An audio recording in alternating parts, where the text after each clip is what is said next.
Olá, pessoal! Meu nome é Daniele Ximenes, professora de língua portuguesa. Na nossa aula de hoje falaremos sobre textos escritos e multissemióticos.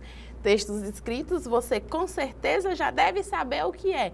E textos multissemióticos? Vamos dar uma olhada? Acompanhe aí comigo na tela. O que são textos escritos e multissemióticos, pessoal? Aqui eu trouxe esse texto basicão só para a gente fazer uma diferenciação que a partir dos exemplos vocês vão compreender melhor. Então, os textos escritos, eles usam predominantemente a linguagem verbal, tá?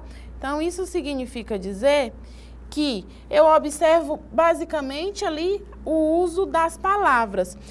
Já o meu texto multissemiótico, ele combina diferentes linguagens. Então, eu tenho linguagem verbal, linguagem visual, linguagem sonora e linguagem gestual. Então, olha só, pessoal, quando nós falamos aí em termos de compreensão, de assimilação e utilização de um determinado texto, a gente percebe que a forma de realização ali do texto multissemiótico ela é mais abrangente, enquanto o texto escrito usa apenas a linguagem verbal, né? A linguagem ali não falada, mas a linguagem escrita, quando nós falamos de texto escrito é obviamente isso. O texto multissemiótico, ele utiliza outros recursos da linguagem. Linguagem verbal, a linguagem não verbal, o uso de imagens, tudo isso para chegar a um objetivo comum. Olha aí um exemplo aí na tela de texto multissemiótico, pessoal. Então, a tirinha é um texto multissemiótico, a propaganda é um texto multissemiótico e um post no Instagram também é multissemiótico. Opa, professora de Instagram, eu entendo. Inclusive, essa rede social é muito presente na minha vida. Então, é comum que nos deparemos diariamente com textos multissemióticos nas redes sociais, tá certo, pessoal? O que vai aparecer ali de forma no texto escrito, ele aparece em outros gêneros, obviamente do dia a dia, mas de forma mais reduzida do que o texto ali multissemiótico. Isso porque essas produções levam em consideração quem está acessando, quem está fazendo uso desse determinado texto. Olha só aí o que eu trouxe para vocês. Um exemplo aí de texto escrito. Então, você observa aí o uso de palavras bonitinho. O primeiro, eu tenho uma bula de medicamento. Essa bula que aparece para vocês utiliza apenas a linguagem verbal. É comum que, com o passar do tempo, a gente tenha visto um movimento de aparecimento da linguagem não verbal também aí nessa composição. Mas, no geral, aí não é para que vocês façam a leitura, mas para que vocês apenas percebam aí o uso da linguagem verbal, das palavras escritas. Então, observa aí que do outro lado eu tenho a identificação do que é um verbo. Então, normalmente no conceitual se aparece. Já quando a gente vai para o texto multissemiótico, pessoal, eu trouxe aí um exemplo de duas histórias em quadrinhos aí, da Turma da Mônica ali e do Chico Bento. Então, observa aí, vamos fazer a leitura do primeiro. Atenção, sorriam. Olha o passarinho. Então, observa aqui que nessa composição, se eu utilizasse apenas a linguagem verbal, eu não teria uma compreensão completa dessa história em quadrinho. Talvez o efeito de humor não teria acontecido, eu não teria compreendido nesse nível. Então, observa aí que eu tenho o uso da linguagem verbal e da linguagem não verbal. Então, é uma habilidade que você, enquanto estudante, deve aprender. Mas por que, professora, que se utiliza tanto esse recurso semiótico? Porque houve assim, uma demora grande em aderir mais os textos multissemióticos, quer dizer, leva-se em consideração aqui nessas produções o nível de assimilação, o nível de compreensão. Então, é mais fácil que eu compreenda ali uma produção que eu tenho o uso de diversas linguagens do que um texto que eu tenha predominantemente a linguagem verbal. Por quê? Porque só a linguagem verbal, ela não chama a atenção do meu público leitor, mas eu faço uma ênfase, uma ressalva na verdade. que a gente deve observar aqui o objetivo comunicativo de cada produção textual. Por exemplo, se eu tenho ali um anúncio do governo, que é algo totalmente técnico, formal, ali eu tenho uma nota. Então, normalmente se usa ali o uso da linguagem verbal direitinho e não se apresenta aí o uso da linguagem não verbal, tá? E aí, olha só o meu segundo exemplo. Esse meu segundo exemplo também, eu tenho a utilização da linguagem verbal, não verbal, aí bonitinho. Portanto, é um texto multissemiótico, tá certo? Então, não vou fazer a leitura, mas é para que você apenas tenha essa compreensão de diferenciação entre um texto escrito e um texto multissemiótico. Agora vamos falar do nosso foco, que são as condições de produção desses textos, tá? Então, quais são? Então, são elementos que interferem na forma e no conteúdo de um texto.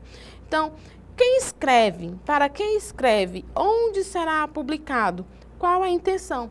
Então, toda vez que eu vou produzir um texto, seja ele escrito ou multissemiótico, eu devo levar em consideração esses aspectos, quer dizer, quem está escrevendo esse texto. Por quê? Porque quem escreve esse texto, de alguma maneira, essa pessoa ali coloca o seu posicionamento, a sua visão, a sua forma de realização. Ou então, eu levo em consideração ainda o meu receptor, aquele que vai fazer a leitura do meu texto. Então, eu preciso observar essas características, levando em consideração ainda aí o meu objetivo, o que eu quero com isso, tá? Então, essa condição aí de produção, ela é importante, tá, pessoal? Olha só aí esse exemplo que eu trouxe para vocês. Essa aqui é uma notícia do AC 24 Horas. Então, aqui aparece lá no site. Observa aí toda a minha estrutura. Aí, o que que eu tenho? Eu tenho um texto multissemiótico, obviamente, porque eu tenho uso aí de imagem na composição.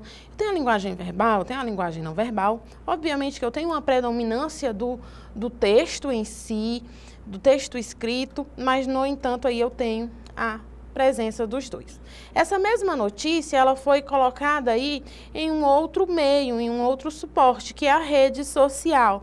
Então, observa que prevalece aí ainda a linguagem verbal, a linguagem não verbal. No entanto, a estruturação é totalmente diferente, tá? E o que que isso significa dizer?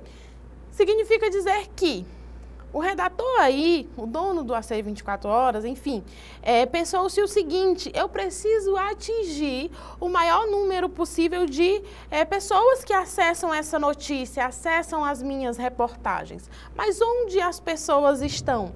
Elas têm o hábito de acessar os sites de notícias todos os dias, de fazerem a leitura? Ou, não sei, imagina só alguém que todos os dias lê o Diário Oficial aí do Acre ou do seu estado. Essa pessoa, todos os dias, tem esse hábito, mas quem não tem? Então, quando nós falamos aí, por exemplo, da notícia, no geral, dessas reportagens, desses gêneros jornalísticos, a gente percebe essa movimentação, sai ali do papel, do palpável, né, do escrito ali, a gente vai para um outro suporte que é aí, que utiliza-se a internet para os sites e posteriormente para as redes sociais. Então, essa é uma situação que você deve observar ao analisar um determinado texto, tá certo?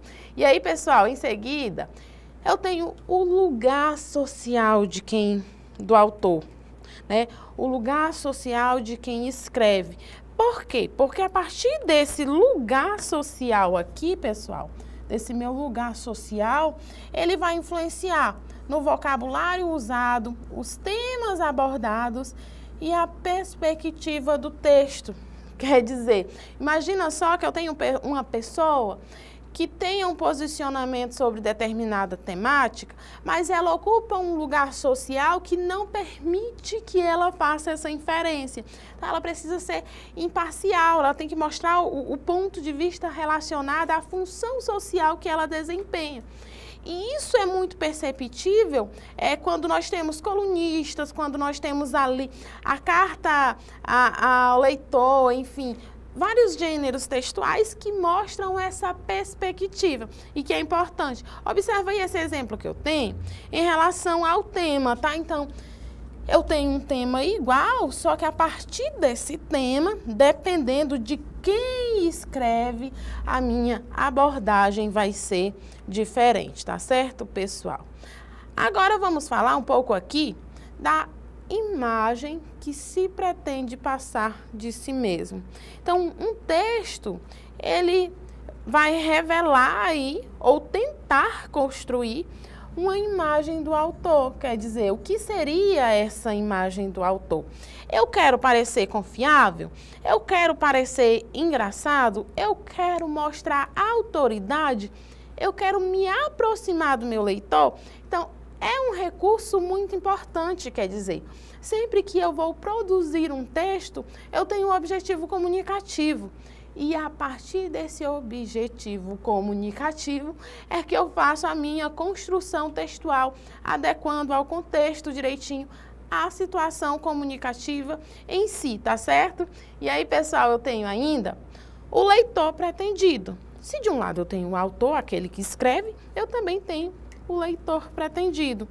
Então, dependendo de para quem o meu texto é escrito, seja em relação à idade, em relação à escolaridade, em relação ao interesse ou cultura, esse meu texto ele vai sofrer a adequação. Vamos lá, se eu pego um assunto sobre meio ambiente, vamos lá, algo mais comum aí do dia a dia, queimadas. Queimadas no norte, por exemplo. Imagina como eu vou falar para essas crianças sobre queimada no norte para uma criança, usando uma linguagem muito técnica, uma linguagem muito formal, com vocabulário ali rebuscado, com informações que a criança, a depender da idade, não saiba. Agora, imagina se eu pego esse mesmo tema e eu falo para adultos, para uma comunidade que já tenha um conhecimento mais abrangente sobre isso. Então, a depender, por exemplo, da idade desse meu público-alvo, da escolaridade, a minha linguagem ela vai sofrer alteração. Quer dizer, essa é a influência que o meu leitor tem sobre a minha produção textual. A partir do momento que eu defino um público-alvo, eu defino aí a linguagem que eu vou utilizar, os recursos que estão disponíveis para a minha produção. Quer dizer, imagina ali se eu tenho... vamos pensar o seguinte, o que é que nós temos aqui?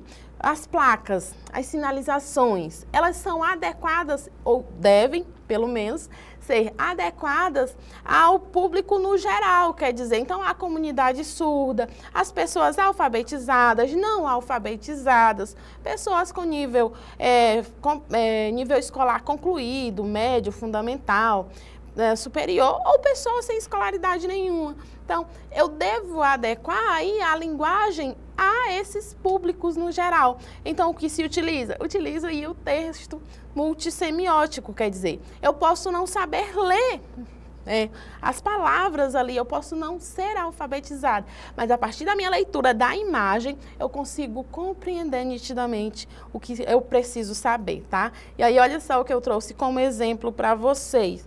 Que uma bula de remédio, ela é diferente da linguagem de um meme. Por quê? Porque o remédio, a bula, ela tem o objetivo de informar, de trazer como se usa determinada medicação. Já o meme não, tem o objetivo de ali divertir, de trazer algo mais humorístico. Então, eu tenho essa adequação, tá certo, pessoal? E aí eu trouxe para vocês esse exemplo. Esse exemplo faz parte de uma campanha aí da Ser Mulher, foi publicado na rede social do Instagram. Então, observa aí que eu tenho um texto multissemiótico, que eu tenho a utilização de recursos verbais e não verbais ali no sentido mais gráfico em si. Então, olha só o que diz. Entenda como funciona o ciclo de violência contra a mulher.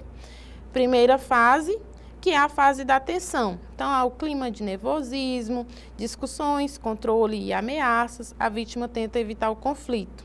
A segunda fase é a fase da agressão. Então, ocorre a violência de fato física, verbal, sexual e etc. Então, a vítima se sente ferida e assustada.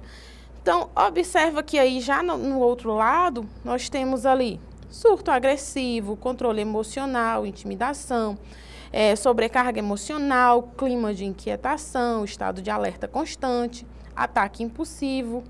Então, observa que ao construir esse texto, essa produção aqui, leva-se em consideração o público-alvo. Qual seria o meu público-alvo? Obviamente que é uma temática que abrange toda a sociedade, mas no geral, quem é que sofre a violência? É a violência contra a mulher. Então, o público-alvo destinado aqui dessa produção é a mulher. E por que aparece ali na rede social? Aparece na rede social porque é algo que, infelizmente, é corriqueiro comum e muitas vezes as mulheres elas estão imersas nessa situação de violência cometidas contra elas e elas não conseguem identificar. Então, se utiliza desse recurso para a sua construção, para a conscientização, para a denúncia, para conhecimento no geral, dependendo do objetivo comunicativo, tá? E aí, olha só o que eu trouxe aí para vocês, um outro exemplo. Coisas que toda mãe já ouviu e não deveria. Vocês perceberam aqui, ó, coisas que toda mãe já ouviu. Essa aqui também é da Ser Mulher e foi publicada ali também na rede social, na época ali do Dia das Mães. Então, observa o que eu tenho aí para vocês. Eu tenho aí o uso da linguagem verbal, não verbal, um texto multissemiótico, não é? E aí eu tenho algumas frases ali que são recorrentes, quer dizer que as mulheres ouvem no dia a dia justamente por serem mãe. Ué, mas quem está cuidando do seu filho agora? Tem certeza que quer ter ou não ter outro filho? Você vai voltar a trabalhar já? Tadinha da criança. Nossa, o pai ajuda bastante, né? Mãe que ama abrir mão de tudo pelos filhos. Você não cuida direito da casa, imagina dos filhos. E em seguida a gente tem: a maternidade não deveria ser uma prisão.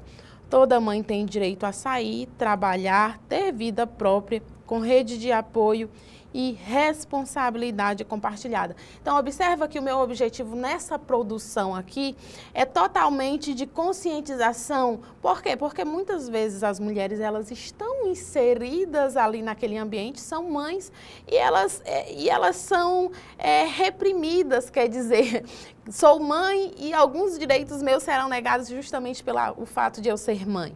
Então, observa que nessa construção aqui, leva em consideração o público feminino, tá certo? Ou pode ser que seja bem mais adiante. Aí depende de você, estudante, decidir como recepcionaria essa produção, tá, pessoal? E aí eu trouxe para vocês o veículo e mídia de circulação, que vai de encontro com o que eu falei. Onde o meu texto vai circular? Ele vai circular no jornal impresso, na rede social. Então, tudo isso, esse meu meio escolhido, ele vai interferir na forma, no tamanho e na linguagem usada. Se é ali um meio que permite uma linguagem mais detalhada, se utiliza, mas se não, não se utiliza, tá certo, pessoal? Agora, vamos a uma questão. Essa questão aqui é de análise de um infográfico, tá, pessoal? E o infográfico, qual é a característica? Ele usa recurso visual, combina texto, imagem, gráfico, ícones e dados para comunicar informações de forma clara e rápida, quer dizer, eu tenho uma urgência, uma agilidade ali. Então, explica-se aí temas complexos, muito difíceis, apresenta dados estatísticos, resume conteúdos no geral. Então, vamos lá fazer a leitura aí desse infográfico. Então, esse infográfico é da Agenda de 2030 da ONU, tá? Então, ali eu tenho uma série de informações e eu, enquanto leitora, ou você, enquanto leitor, deve observar o seguinte, que se eu tenho a linguagem verbal e não verbal, é um texto multissemiótico, eu tenho que levar em consideração o conjunto como um todo e não apenas o texto escrito, tá? Então, diz assim, a Agenda de 2030 da ONU, da qual o Brasil é signatário, prevê compromisso de assegurar a disponibilidade e gestão sustentável da água e saneamento para todos e todas. A legislação brasileira tem como princípio a universalização dos serviços de saneamento básico. Em seguida, a gente tem mais outras informações ali que no decorrer da análise da questão a gente vai discutir, tá? Vamos ao comando? O comando diz assim: esse infográfico revela que o BNDES se mobilizará em prol do cumprimento de um dos objetivos da Agenda de 2030 da ONU, a universalização do saneamento básico, que é a universalização do saneamento básico. A leitura dessa representação visual de informações permite afirmar corretamente que, para essa meta ser atingida, é indispensável que... Então, aqui vamos lá as nossas alternativas, tá? Letra A.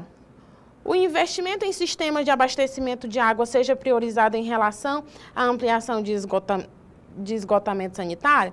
Essa informação aqui, ela não é adequada. Caso você tenha dúvida, você pode retornar lá a essa parte, tirar uma foto direitinho e fazer uma leitura mais detalhada. E a gente percebe que não é isso que aparece aí como assertiva correta, tá certo, pessoal? Letra B. As pessoas desprovidas de água tratada e saneamento, de maneira geral, envolvam-se em projetos estruturados do BNDES. Então, a gente vai ter, de fato, esse movimento, mas não é esse o meu objetivo, tá? Letra C. Os investimentos em saneamento básico sejam ampliados para que a meta do Plano Nacional de Saneamento Básico seja cumprida até 2030. Será que vai ser cumprida até 2030 mesmo, pessoal? Então, essa é uma agenda de 2030, mas será que é até 2030? Então, prevê alcançar a universalização até 2033. Então, essa assertiva aqui é equivocada. Vamos ver a letra D. A disponibilidade e a gestão sustentável de água e esgoto sejam ampliadas progressivamente em todos os estados brasileiros. Então, essa aqui, pessoal, é a minha assertiva correta.